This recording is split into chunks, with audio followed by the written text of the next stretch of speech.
Driving test ഒക്കെ നടക്കുന്ന video എടുക്കാൻ പോകണം നമ്മൾ. അങ്ങനെ വണ്ടി കയറി സീറ്റ് അഡ്ജസ്റ്റ് ചെയ്ത് താക്കോലിട്ട് സീറ്റ് ബെൽറ്റ് ഇട്ട് സീറ്റ് ബെൽറ്റ് ഓക്കെ ആണ് നോക്കി ചെക്ക് ചെയ്ത് ഓക്കെ ആണ്. വണ്ടി സ്റ്റാർട്ട് ചെയ്ത് മിറർ അഡ്ജസ്റ്റ് ചെയ്യണം നമ്മൾ. ആ സൈഡ് കുഴപ്പമില്ല, അഡ്ജസ്റ്റ് ചെയ്ത് ഓക്കെയാണ്. ഹസാർഡ് ലൈറ്റ് ഓൺ ആണെങ്കിൽ ഓഫ് ആക്കണം. ക്ലച്ച് ചവിട്ടി ഫസ്റ്റ് ഗിയർ ഇട്ടിട്ട് റൈറ്റിലേക്ക് ഇൻഡിക്കേറ്റർ ഇട്ട്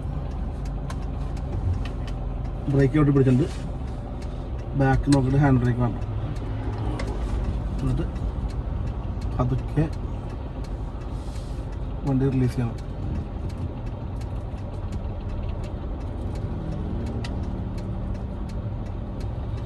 തിരിച്ചിട്ട് നേരേക്ക് കൊണ്ട് ഇൻഡിക്കേറ്റർ ഓഫായി. ഇല്ലെങ്കിൽ നമ്മൾ ഇൻഡിക്കേറ്റർ നമ്മളായിട്ട് ഓഫ് ആക്കണം. അതൊക്കെ ആക്സിഡൻറ്റ് കൊടുത്തുകൊണ്ട് മൂവ് ആക്കണം. MVA കൂടെ ഇപ്പം ഉണ്ടാവും. മൂവായി ക്ലച്ച് ചവിട്ടി സെക്കൻഡ് ഗിയർ പോവുക. അവിടെ ഗ്ലാസ്സിൽ നോക്കിക്കോളാം വണ്ടി കയറാൻ. മൂവായി ക്ലച്ച് ചവിട്ടി തേർഡ് ഗിയർ.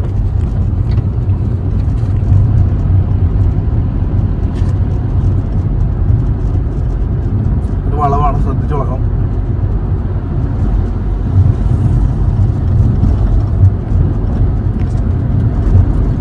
സ്പീഡ് 30 കഴിഞ്ഞ് ഏകദേശം 40 ക്ലച്ച് ചവിട്ടി ഫോർത്ത് ഗിയർ സ്മൂത്തായിട്ട് പോകും.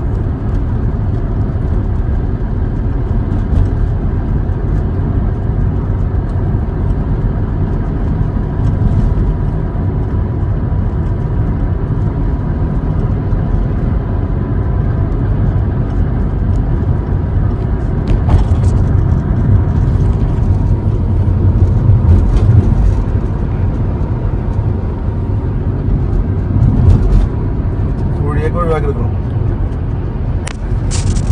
പറ്റാതെ കുഴിയൊക്കെ ഒഴിവാക്കിയെടുക്കണം. അത് ചവിട്ടണം. അവിടെ വെള്ളം കിടക്കുന്നുണ്ട്. അപ്പോൾ അതുകൊണ്ട് വെള്ളത്തിൽ കൂടി സ്പീഡിൽ ഓടിക്കാൻ പാടില്ല. ബ്രേക്ക് ചവിട്ടി വണ്ടി സ്ലോ ആക്കിയിട്ട് ക്ലച്ച് ചവിട്ടി ഗിയർ ഡൗൺ ചെയ്യണം. ഇല്ലെങ്കിൽ ഈ വെള്ളത്തിൽ കൂടി സ്പീഡിൽ പോകണമെങ്കിൽ ഹൈഡ്രോപ്ലെയിനിങ് സംഭവിക്കും. വണ്ടിയുടെ ബാലൻസ് പോകും. സ്ലോ ആക്കി സാറ് നിർത്താൻ പറഞ്ഞിട്ടുണ്ടാവും. ലെഫ്റ്റ് ഇൻഡിക്കേറ്റർ ഇടുക. ലെഫ്റ്റ് നോക്കിയിട്ട് പതിയെ ബ്രേക്ക് ചെയ്ത് ചവിട്ടി നിർത്തണം. ന്യൂട്രാക്കിട്ട് ഹാൻഡ് ബ്രേക്ക് ഇടണം. അടുത്ത ഇൻസ്ട്രക്ഷൻ എന്താണെന്ന് നോക്കണം. ചിലപ്പോൾ വളക്കാനായിരിക്കും പറഞ്ഞത്. വളക്കാനാ പറഞ്ഞതെന്നുണ്ടെങ്കിൽ ഇത് ക്ലച്ച് ചവിട്ടി ഫസ്റ്റ് ഗിയർ ഇട്ടിട്ട് ഹാൻഡ് റൈറ്റിലേക്ക് ഇൻഡിക്കേറ്റർ ഇട്ട് ഹാൻഡ് ബ്രേക്ക് മാറ്റി ബാക്ക് നോക്കിയിട്ട് പതുക്കെ വളക്കണം.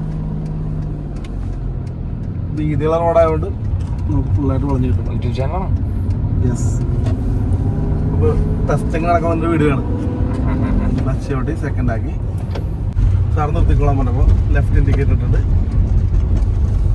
ആദ്യം ചവിട്ടിട്ട് പതിയെ ബ്രേക്ക് ചെയ്ത് നിർത്തി ന്യൂട്രലാക്കിയിട്ട് ഹാൻഡ് ബ്രേക്ക് ഇട്ട് ഇൻഡിക്കേറ്റർ ഓഫ് ആക്കിയിട്ട് ഹസാർഡ് ലൈറ്റ് ഓൺ ആക്കണം. അത്രയും ചേർത്തുണ്ടെങ്കിൽ ഡ്രൈവിംഗ് ടെസ്റ്റ് പാസ്സാവും. ഓക്കെ, അങ്ങനെ നമ്മുടെ ടോണി പാസ്സായി. അതെല്ലാം കറക്റ്റ് ചെയ്തു, അതുകൊണ്ട് പാസ്സായി. ഓക്കെ, അപ്പോൾ വീഡിയോ ഇഷ്ടപ്പെട്ട ആൾക്കാർ ലൈക്ക് ചെയ്യണം, ഷെയർ ചെയ്യണം, അഭിപ്രായങ്ങൾ കമൻറ്റ് ചെയ്യണം, ബെല്ലൈക്കൺ അടിച്ചു പൊട്ടിക്കണം.